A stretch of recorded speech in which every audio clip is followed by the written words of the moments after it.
When you came back, they teamed you up with Conan, Billy Kidman, and Ray, I believe, and you formed the Filthy Animals. What are your thoughts on that? And the company really changed a lot too over the time. A lot of different people involved. It was exciting. It was an exciting time for me because we were getting a chance, an opportunity with Vince and Ed Farrar, Vince Russo. It was great. It was a great opportunity, and I was really looking forward to that. When you took time off, I guess, for your elbow surgery, did you think your WCW career was over? No.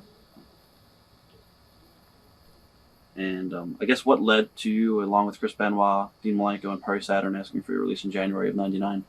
What led to it?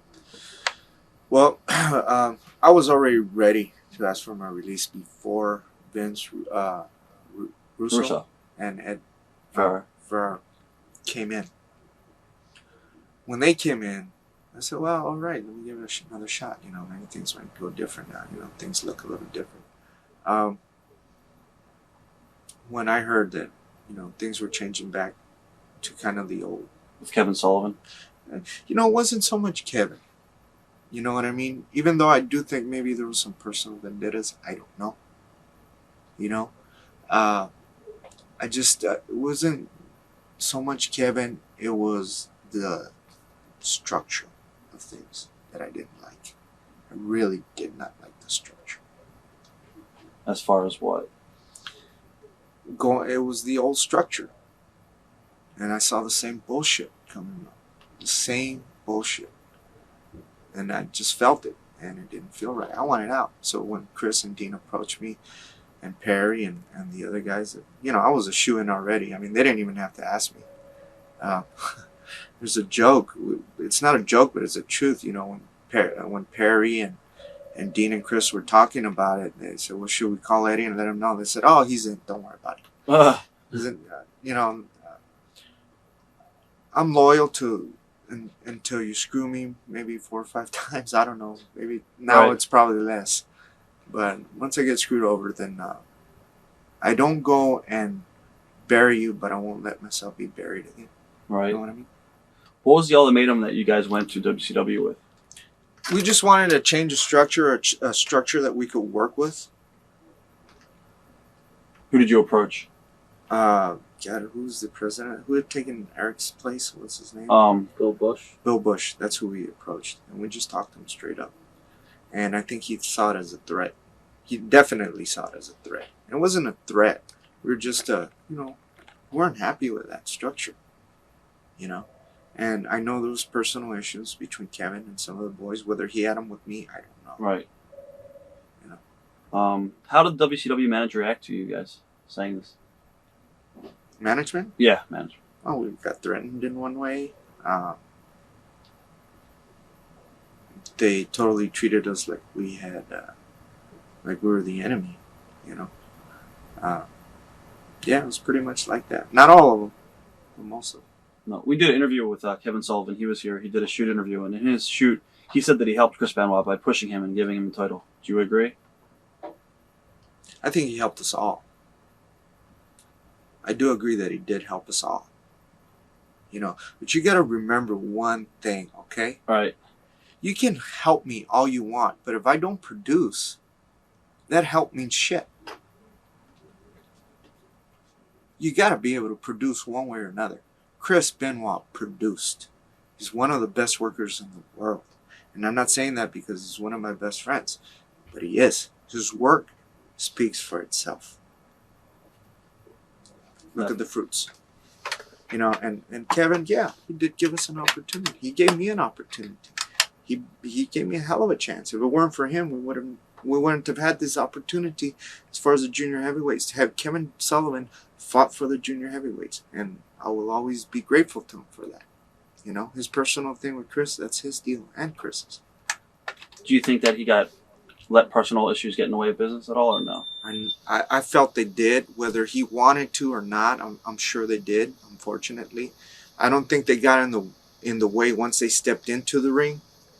Because in the ring, both of them were totally professional. Right. But I think it did get in the way in very minutes way. You got to understand there's a lot more to the story than is said. Do you want to talk about it, or No, because Okay. it's not my place to talk Okay. about it.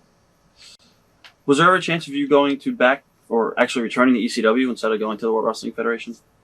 Was there ever talks about you going back to ECW at this time? No. You Well, yeah, there was. I take it back. There was. We wanted out. Right. Yeah, it was already a while that we wanted out.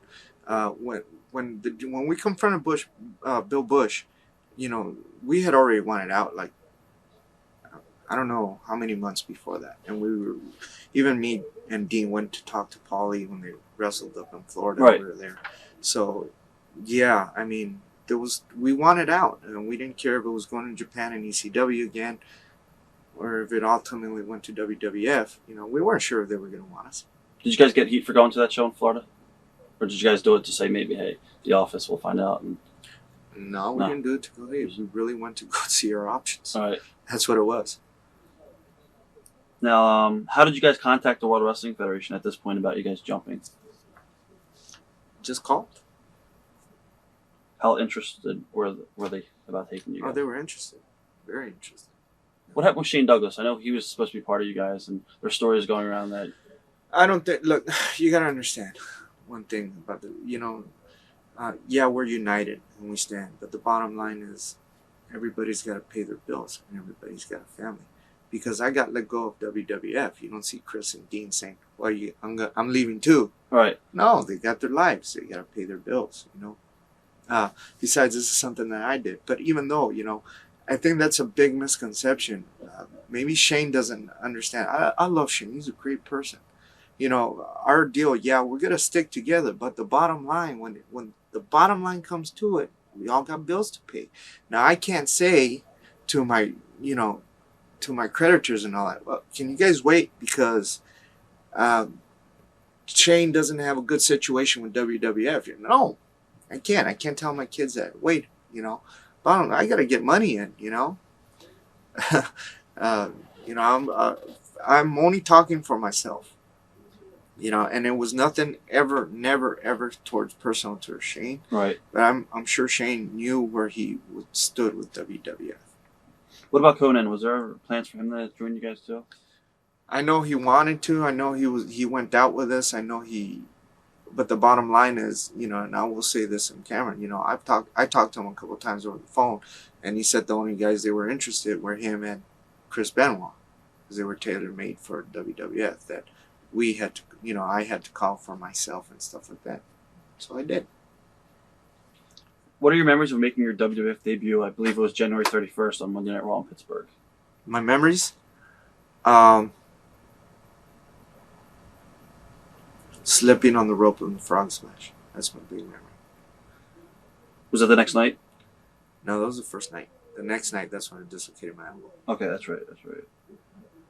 Did you have any pressure on you to get back in the ring before you were ready? Then again, because it's your big opportunity. You're put in a big spot. It wasn't pressure. They asked me to come in. I told them I wasn't going to be ready for another 3-4 weeks to wrestle. And they asked me if I could go, and I said, yeah. You know, I'm not going to put it all on them because it wasn't. I said yes. I could have told them no. And I said yes. How different was it as far as the locker rooms going over to the World Wrestling Federation being compared to WCW? Tremendous difference. Night and day. Unfortunately, the last time I went back, it wasn't as bad as back then, but there was a little bit of it there. Right.